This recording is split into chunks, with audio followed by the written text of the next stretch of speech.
the political economy of nutrition in South Africa and the implications for food system transformation. So South Africa stands out compared to other sub-Saharan African countries based on a strong economy, well-framed policies, and indeed evidence-based interventions that aim to address different issues around malnutrition. Yet the country is experiencing a nutrition transition. Obesity and overweight prevalence amongst women is 41% and 27% respectively. Under 5 stunting remains high at 27%, and progress to reach nutrition targets are uneven across the provinces and population groups. South Africa's ultra-processed food industry has a growing footprint, not only in the country, but more broadly across the continent, with a potential broader impact on the nutrition transition. So I'll study builds on the prior stories of change work by using a mixed methods historical and holistic approach to analyze the political economy of nutrition since the mid-1990s. Our specific objectives are to determine how nutrition outcomes have changed over time across locations and population groups in South Africa.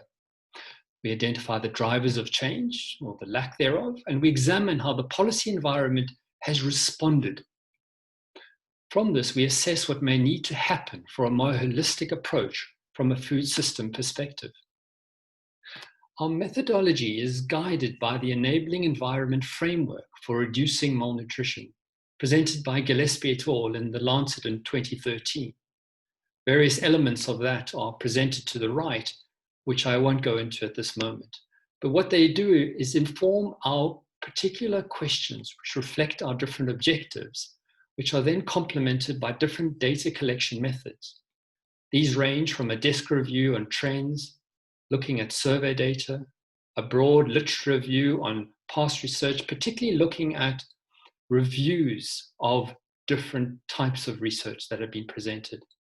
We look at document analysis in terms of policy and programs, and indeed a number of key informant interviews and a number of semi-structured interviews that are conducted at different spheres in terms of both national and at provincial level in terms of the country.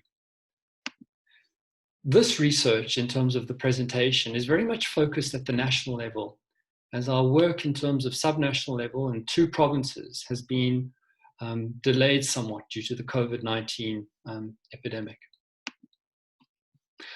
To present clearly the challenges that are facing South Africa, we look in terms of stunting, overweight, and obesity. It's important to recognize that in the country, we have a number of cross-sectional data and not trend data.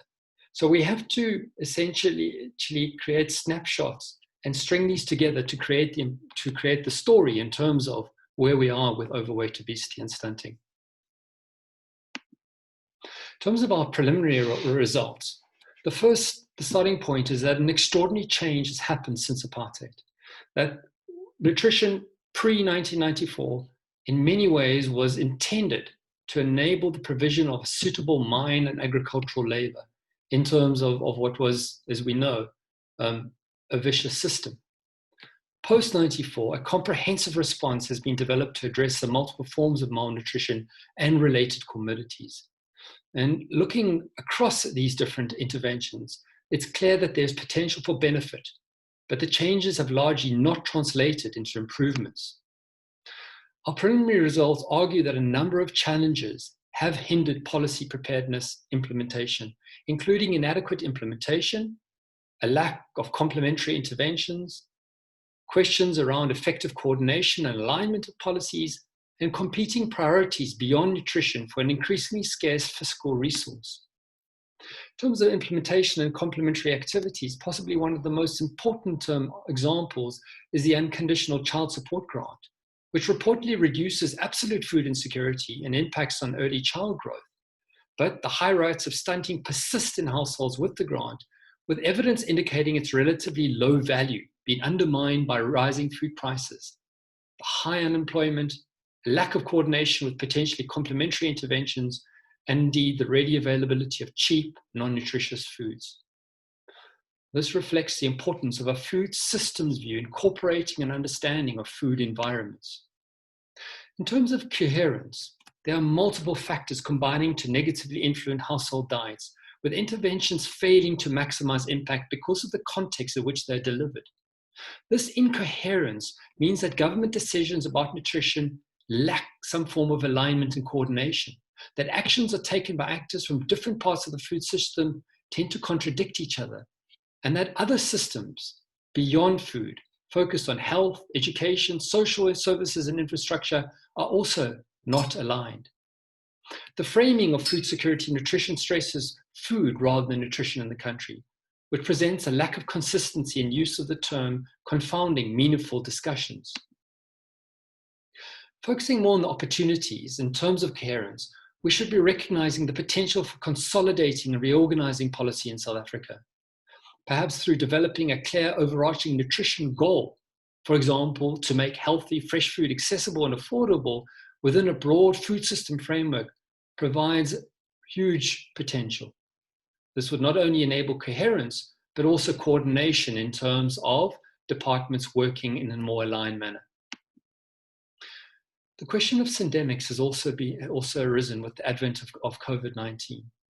A significant number of reviews point to the complexity of synergistic epidemics, known as syndemics, which contribute to the burden of disease in South Africa, placing considerable strain on the health system. This concept is helpful to address the intellect crises of obesity, undernutrition, climate change, and now COVID-19. And it enables the capture of complexity and the interrelation of determinants of different forms of malnutrition and comorbidities. So our conclusions and next steps. So while some of the observed challenges are specific to South Africa, others offer important insights on the complexity of food systems more generally. There are entry points of relevance to double duty interventions for countries that are similarly experiencing a double burden of malnutrition. And indeed, the research demonstrates opportunities for a holistic food systems approach, incorporating a focus on food environments. We call for a serious consideration of what a holistic food system approach should be, and indeed how implemented. In terms of next steps, we will deepen this analysis through subnational research focused on the provinces I mentioned earlier, and consultative policy focused workshops. I thank you.